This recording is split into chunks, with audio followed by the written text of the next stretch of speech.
Je suis hypersensible. Je l'ai enfin accepté. Alors, il y a des gens qui m'ont déjà dit ou qui disent « Mais c'est génial être hypersensible parce que la vie, c'est les émotions et donc tu vis la vie plus intensément !» Ouais. Alors en fait, quand tu pleures parce qu'il y a un chat qui a traversé la route, c'est moyen quand même. En fait, je passe ma vie à essayer de faire genre « Non, non, je pleure pas. Non, j'ai des allergies aux yeux. » Tu sais, on regarde un film, on est peinard et puis moi je suis là. Mais non, mais c'est rien, mais c'est parce qu'elle a croisé un petit chien et elle lui a fait une gratouille sur sa tête, alors... Non, tu sais, c'est mon allergie des yeux, là. En plus, comme j'ai vraiment les yeux secs, et ben il pleure vraiment pour rien. Donc c'est quand même compliqué de faire comprendre aux gens que si ça m'arrive des fois quand même. Mais enfin bref, j'étais tombée sur la vidéo sur une vidéo qui expliquait qu'en fait il y avait 10 points, une liste de 10 points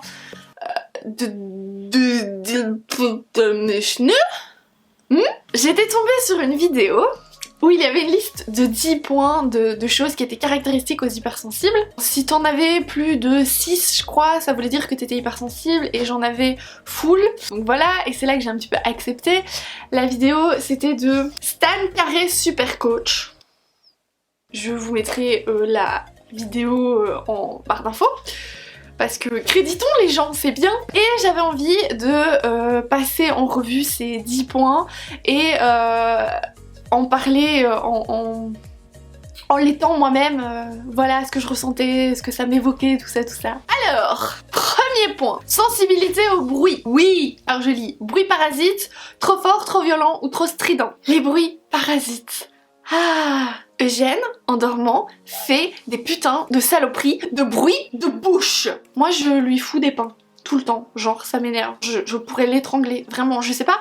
Je pense que sur tout le côté qui est face à moi, il doit avoir des bleus partout. Parce que vraiment, c'est horrible. C'est non, juste non, arrête de faire ça. C'est la chose la plus horrible du monde. Si tu veux me torturer, ne m'écartèle pas. Fais des bruits de bouche à côté de mon oreille. C'est horrible. Alors, trop fort, trop violent, oui. Mais oui, mais comment on peut supporter ça? Un jour on était à un machin médiéval avec des amis qui voulaient nous montrer et c'était très chouette, jusqu'au moment où ils nous ont dit venez, on va voir un spectacle d'une bataille avec des canons et des trucs, et tu sais le truc où t'as l'air débile où tu dois faire ouais bah ça là, c'est... non? Mais comment des gens peuvent rester à côté de ça tranquillou, avec des chiens en plus qui se débattent là et qui veulent juste fuir? C'est horrible, moi je me suis barrée. J'ai fait comme les chiens, au revoir, salut, allez à plus. Et les bruits trop stridents, oui c'est horrible, mais j'ai pas d'anecdote à ce sujet. Alors, sensibilité visuelle et tactile, oh mon dieu oui. Alors déjà, la lumière trop forte là, comme ça. Ah, non, juste non, en fait. Je suis migraineuse en plus.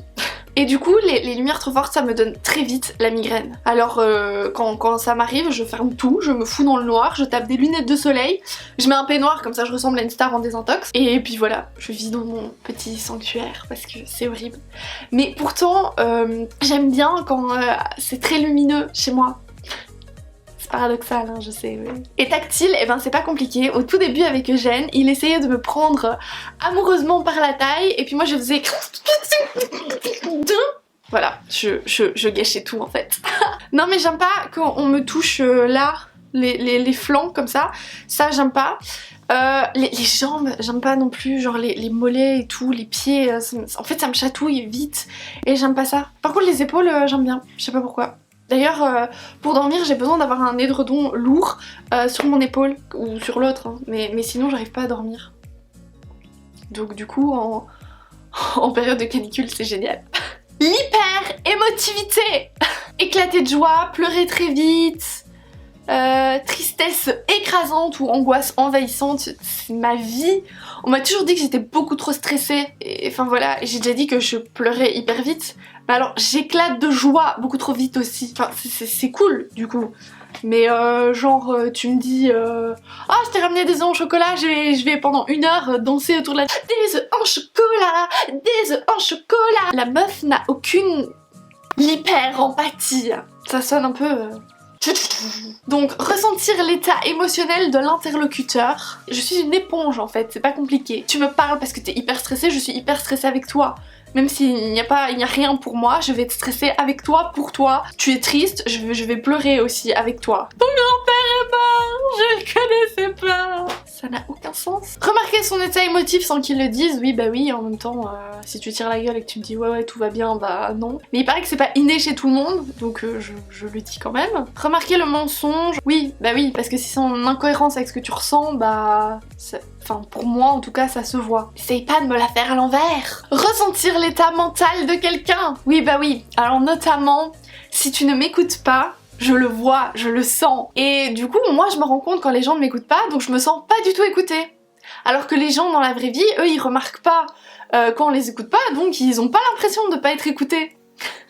Enfin, j'espère que c'est ça et que c'est pas juste moi que personne n'écoute. Capacité de compréhension, ça dépend si on fait des maths. Alors, on remarque les liens entre les choses, alors ça moi honnêtement pas du tout. Au contraire, j'ai besoin d'avoir des petites catégories comme ça. Par contre, le fait d'avoir...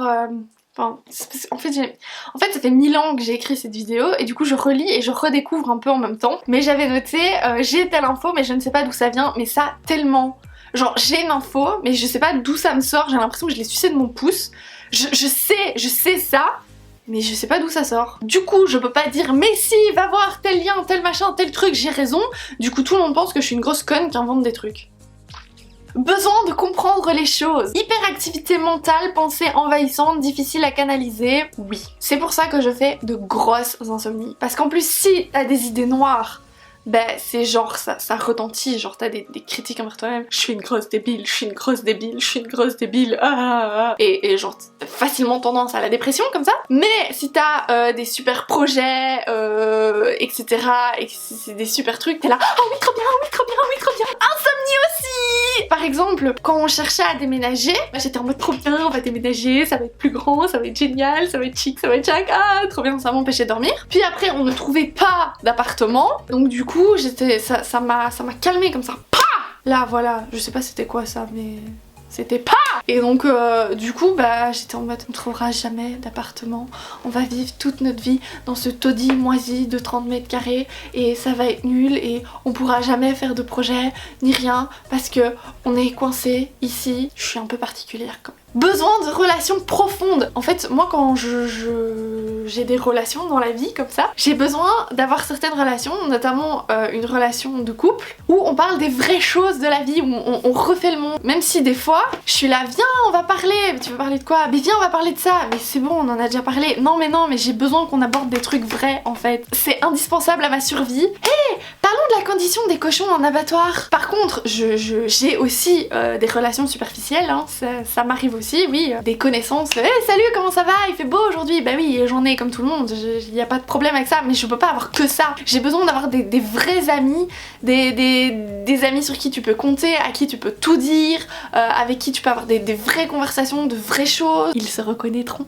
Recherche de sens dans ses actes et dans sa vie. Tellement! C'est pour ça que franchement j'ai testé 1 milliard de trucs comme étude. J'ai besoin d'avoir un but, j'ai besoin d'apporter quelque chose au monde et bah, c'est pas vraiment possible dans n'importe quel métier en fait. Du coup j'arrive pas à me décider, c'est compliqué. Et puis en plus avec le fait que je passe très vite d'un extrême à l'autre, et ben ah ouais ces études sont géniales et puis il se passe un truc trop horrible et tu dis non en fait c'est pas pour moi, il faut que je fasse autre chose, et c'est sans fin en fait. Et je me demande si un jour je vais réussir à me poser comme ça dans la vie, à dire c'est bon, ça va, adoptons des chats, des chiens, des caméléons, des trucs et vivons notre vie. Et alors, respect et bienveillance plus accrue. Je suis quelqu'un d'extrêmement tolérant et on m'a déjà dit un peu trop. Super petite phrase, hein, il le dit dans la vidéo, je ne fais pas aux autres ce que je n'aimerais pas qu'on me fasse.